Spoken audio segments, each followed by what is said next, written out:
그동안 여러 차례에 걸쳐서 통계 조작에 휩싸여 왔던 문재인 정부가 이번에는 이제 경제의 여러 가지 기간이 되는 그 전망치, 미래 전망치, 이제 이것을 조작을 했다, 왜곡을 했다. 이제 미래 세대가 책임져야 될 부분인데요. 이제 이런 얘기가 계속 나오고 있습니다. 이른바 부가 채무 비율 전망, 이것을 절반으로 뚝 잘라서 낮게 그렇게 축소를 했다라는 감사원 발표가 나왔습니다. 문 정부 당시에도 그때 국정감사에서 지적됐던 문제인데 그 내용부터 듣고 오겠습니다. 향후 총지출 증가율은 경상성장률 수준을 고려하여 적정 수준이 모색되도록 하는 등 중기적으로 재정 건전성 관리 노력을 보다 강화해 나갈 계획입니다.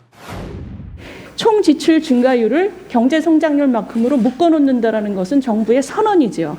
그렇게 해서 만들어낸 결과를 지금 내놓으면서 재정 전망이라고 얘기하는 겁니다. 이게 도대체 어떤 얘기냐. 저거를 인위적으로 찌그러뜨려서 2060년에 80%가 나오게끔 만든 거죠. 가장 중요한 것은 저는 이 장기 재정 전망이라는 것의 기본 원칙을 파괴했다는 거예요. 이걸 어디 가서 저걸 장기 재정 전망이라고 어디 가서 내놓겠습니까 이제. 장기 재정 전망, 재정 건전성을 그 당시 문재인 정권도 이렇게 여러 차례 강조를 하던 그런 상황 속에서 나왔던 얘기인데 윤희숙 전 의원이 80%로 찌그러뜨렸다. 이제 이런 말을 했는데 그 내용을 자세하게 좀 알아보겠습니다. 최재원 기자. 네, 말씀 주셨던 대로 이 미래 세대가 져야 하는 나랏빛을 추산하는 지표가 바로 국가채무 비율 전망인데요. 이 문재인 정부가 2060년 국가채무 비율 전망 수치를 최소 절반 이상 축소 또 왜곡했다는 감사원 감사 결과 발표가 어제 된 겁니다. 감사원은 문재인 정부 시절에 홍남기 경제부총리 겸 기재부 장관이 국내 총생산 대비 국가채무 비율 전망치를 축소 또 왜곡하라고 지시했고 또 이를 관철시켰다 이렇게 봤는데요. 2020년 7월 장기 재정 전망을 내놓을 때 2060년 국가채무 비율이 세 자릿수로 높게 발표가 된다면 비판 등이 나올 수 있기 때문에 이 부분을 우려해서 두 자릿수로 만들어라 이런 지시가 있었다고 합니다. 이 과정에서 전망 전제와 방법을 임의적으로 변경해서 잘못된 전제를 적용시킴으로써 그 수치가 153%에서 81.1%로 변경됐다는 게 어제 감사원의 감사 발표 내용이었습니다. 네. 자, 최 기자 여기서 이제 핵심적인 두 가지 궁금증이 생기는데 첫 번째는 저렇게 국가 재정 전망을 반토막을 낼 만큼 당시 문재인 정권에 절박했던 이유가 있었는지, 두 번째는 그리고 이것을 홍남기 당시 부총리가 혼자 결정을 했는지 등입니다. 네, 맞습니다. 이 감사원은요, 기재부가 내부적으로 추산한 2060년 국가채무 비율이 129%가량에서 153%가량 정도였다고 합니다. 내부적 파악이 그랬는데요. 그런데 2020년 7월 홍남기 전 부총리가 문재인 전 대통령 주재 정례보고회의에서 채무 전망이 100%를 넘게 되면 외부로부터 지적을 받을 수 있는 상황이 있다. 이런 보고를 하니까 분위기가 좀 달라졌다는 겁니다. 이 보고를 한 같은 날 오후에 의미는 크지 않으면서 사회적 논란만 야기할 소지가 있다. 인구 구조, 사회경제 패러다임이 변화하는 상황에서 불필요한 논란이 커지지 않게 잘 관리하고 신경을 좀 써주기 바란다. 이런 청와대 코멘트가 기재부에게 전달이 됐고 이후에 홍 전 부총리 주도로 두 자릿수 전망치로 왜곡됐다. 이렇게 봤는데요. 이 당시 지시를 받은 기재부 공무원들은 사실상 조작에 해당한다면서 반발하기도 했다. 이렇게 감사원 결과 나왔고요. 당시 출입할 때도 얘기를 좀 들어보면 이 경제 패러다임이 조금 변경이 됐기 때문에 이전에 수치를 산출하던 그 규정대로 똑같이 적용하기에는 좀 무리가 있다. 이런 식의 설명들이 뭐 정책실이나 청와대 안팎으로 좀 나오긴 했었습니다. 다만 이제 그런 설명과 별도로 구체적으로 이전과 똑같은 지표 제목의 수치를 발표하면서 그럼 아예 그 산출되는 그 지표를 다른 지표를 적용해서 뭐 발표를 하거나 했었어야 되는데 이전에 발표해 오던 그 항목을 그대로 발표를 하면서 내부 산출 방식을 조금 바꿨다라는 점에서는 설명이 부족했다거나 왜곡으로 비춰질 소지도 있어 보입니다. 그렇군요. 저런 재정 전망치가 중요한 이유는요. 거기에 맞춰서 정부가 얼마나 돈을 써야 될지 또는 재량 지출은 또 어느 비율로 맞춰야 될지 이런 것들이 다 결정되기 때문에 이제 미래의 재정 전망치를 놓고 시간을 역산해서 지금의 정부가 해야 될 일에 이 전체적인 그 윤곽이 결정이 될 수가 있기 때문에 너무나 중요한 그러한 미래 전망 통계치 중에 하나입니다. 최병묵 국장께요. 그렇다면은 당시 이게 벌어진 일이 이제 이 왜곡 사건이 2020년이고 전망치는 2060년이에요. 네. 그러면 60년 뒤의 일을 전망하는 건데 아니죠. 혹시라도- 40년 뒤의 일을 전망하는 거죠. 죄송합니다. 40년 뒤의 네, 일. 네. 이제 그런데 그 당시에 있었던 사람들이 야 40년 뒤에는 여기 누가 있겠어? 나 몰라라 했던 겁니까? 아니면 왜 이러는 겁니까? 아니 기본적으로는 전망을 제대로 했던 거죠, 기재부 공무원들은. 네. 근데 문제는 그렇게 전망했을 경우 이제 세 자릿수의 국가 채무 증가. 이렇게 되면 이제 일반 국민들로서는 문재인 정부가 이제 뭐 코로나 지원금 뭐 이런 걸 계속 살포하고 그러니까 국가 빚이 이렇게 많이 늘었다. 이뿐만이 아니고 문재인 정부 때 뭐 그 국가 채무가 1,000조가 넘었다. 뭐 이런 거 계속해서 나왔던 거 그랬죠. 아니겠습니까? 네. 지금식으로 재정 지출을 하면 결국 미래 세대, 우리의 한 뭐 30년, 40년 그 아래 세대들이 이 빚을 다 갚아야 된다. 네. 이런 얘기가 나왔으니까 아마 기재부로서는 신경을 안 쓸 수가 없었을 거예요. 그러니까 이제 과학적으로 산출하면 뭐 100 몇십 프로 이렇게 나오는 거 아니겠습니까? 네. 그런데 이거를 그러니까 두 자릿수로 줄이면 두 자리와 세 자리가 갖는 의미가 상당히 다르거든요. 그러니까 네. 이 그 100 몇십 %가 81%로 줄어든 거는 네. 기본적으로 과학적인 계산에 의한 게 아니고 정무적 판단에 의한 그 축소다. 이러면 무슨 뜻입니까? 정무적 그냥 쉽게- 판단이라는 아니 것은? 그러니까 정치적으로 비판받을 소지가 있으니까 줄였다. 아. 그냥 한마디로 얘기하면 조작이다. 이렇게 얘기할 수가 있는 겁니다. 네. 그래서 이거를 감사원이 왜 왜곡이라고 표현을 했는지 저는 참 궁금해요. 네. 뭐 이거 쉽게 얘기하면 이런 게 조작 아닙니까? 아하. 세 자릿수 153%를 81%로 강제로 만들었다. 네. 이런 얘기고 아까 이제 윤희숙 전 의원 같은 경우는 KDI 출신이잖아요. 네. 그러니까 경제를 잘 아니까 이걸 찌그러뜨렸다는 표현을 썼어요. 네. 그게 조작이다. 전 그렇게 생각합니다. 네. 김진욱 대변인께요. 그렇다면 당시 이제 기재부의 실무진들도 사실은 뭐 여러 가지 이제 여기에 대해서 다른 의견을 내놓았을 텐데 장관이 이렇게 내리 누른 겁니까? 왜 저런 일이 벌어진 거죠? 글쎄 뭐 구체적인 내용들은 조금 더 확인을 해봐야 되겠습니다만 네. 지금 이제 보도에 나온 걸로만 놓고 보면 그 실무진들하고 장관의 의견이 달랐다 이렇게 지금 예. 얘기를 하는 거잖아요. 네.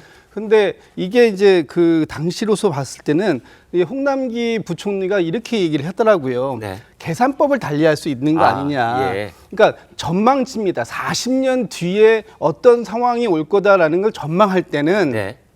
여러 가지 그 계산 방식이 있을 수 있다. 네. 그 중에 이제까지 해왔던 방식들이 A라고 치면 네. A와 다른 방식의 B 방식을 썼다고 해서 이것이 왜 문제가 되느냐 이제 이렇게 얘기를 할 수 있다라는 거예요. 네. 그래서 지금 이걸 이제 감사원이 기재부를 감사하는 그런 과정 속에서 나왔다 그러는데.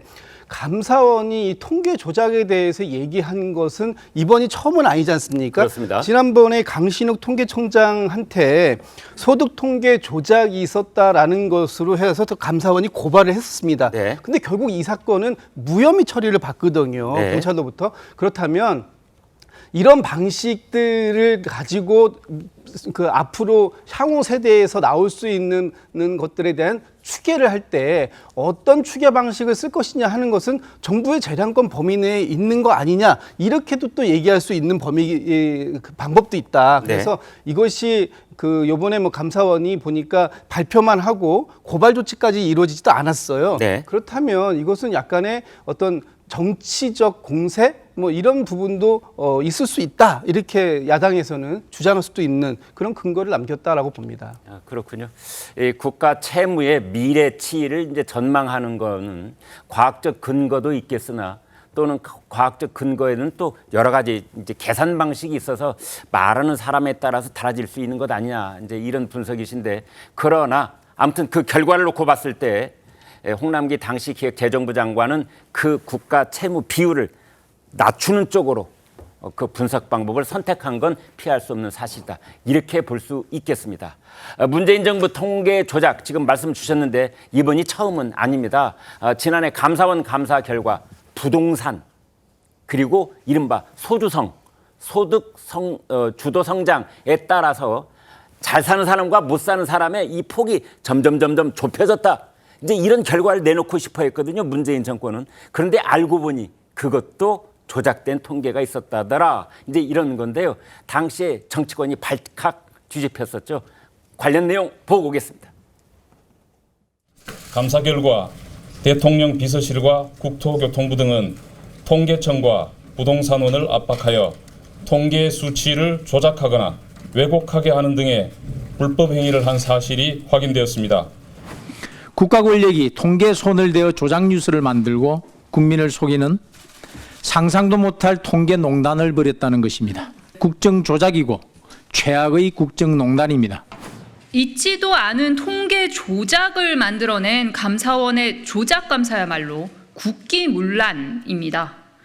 역시나 예상했던 대로 짜맞추기 감사 결과입니다. 네, 신현영 의원께요.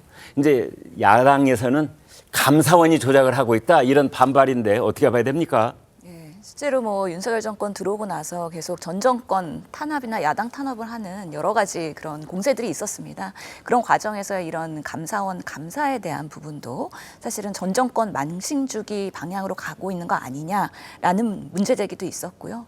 그 청와대 문재인 정권 당시에 의원들 모임이나 아니면 사의제 모임에서도 이런 조사 과정에서 공무원들을 압박하고 원하는 결과를 내기 위해서 조사 기간을 연장하는 등 여러 방식으로의 그런 압력이 들어갔다라는 문제 제기도 있었던 만큼 이런 과정들이 과연 대한민국을 위해서는 뭔가 미래를 위해서 더 도움이 되는 방식인지 아니면 정말 전 정권 탄압을 하면서 현 정권에 대한 그런 뭔가 지지율을 올리기 위한 수단으로 악용되고 있는 건지는 조금 더 들여다봐야 되겠다라는 생각이 듭니다.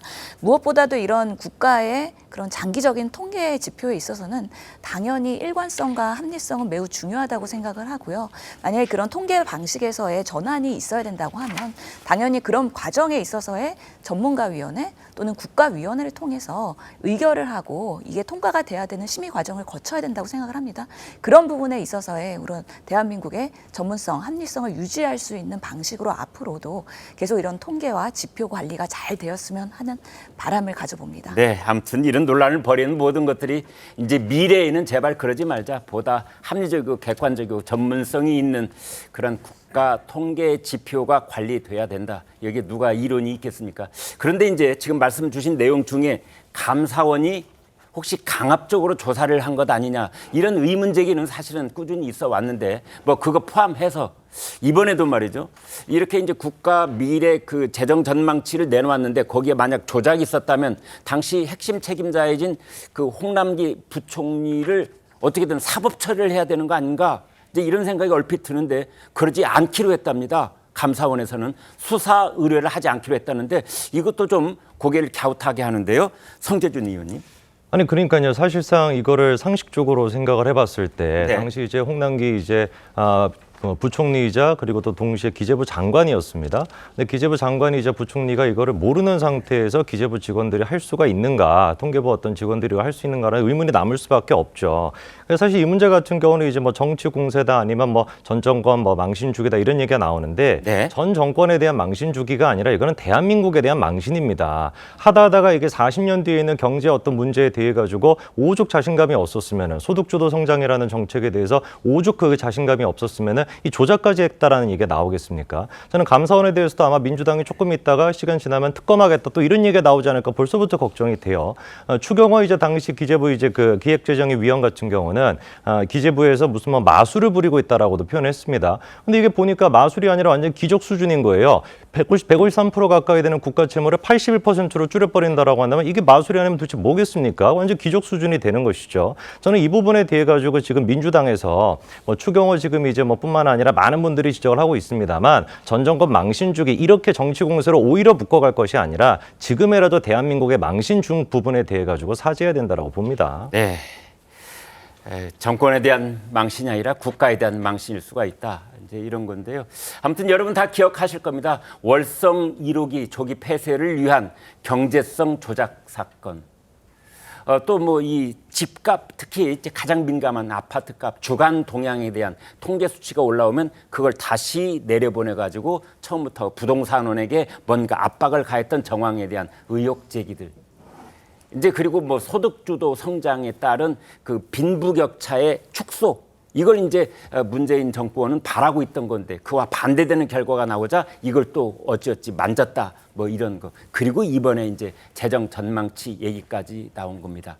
문재인 정권 5년 동안에 정책을 앞에 놓고 통계가 거기 시녀처럼 동원된 것이 아니냐라는 그런 본질적인 의혹 제기인 것이죠. 그것에 대해서 앞으로는 아무튼 이제 이런 일이 반복되지 않도록 뭔가 제도적 장치를 마련해야 되는 것 아니냐 이런 얘기도 나오고 있습니다. 신통방통 네. 두 번째 어제 감사원 감사 결과 발표 이후에 홍남기 전 부총리도 입장문을 냈기 때문에 조금 전달을 해드리면 네. 홍 전 부총리 같은 경우에는 당시 재정 여건을 감안해서 최선의 판단을 내린 것이고 대외 신인도 등을 고려한 결정이었다 이런 식의 입장문을 내기도 했습니다. 대외 신인도를 고려하기 위해서는 사실을 왜곡할 수도 있다 이런 뜻은 아니겠죠? 예, 뭐 그런 뜻은 아니고요. 이런 감사원 감사 결과에 대한 반박 차원에서 낸 거고요. 여러 가지 뭐 상황적인 요소들을 고려해서 종합적으로 내린 판단이다. 디테일하게는 얘기 안 했지만 이런 설명을 했습니다. 네, 아무튼 감사원이 수사 의뢰를 하지 않겠다고 해서 이거는 뭐 오늘 내일 사이에 일단락 되는 그런 분위기일 수가 있겠습니다.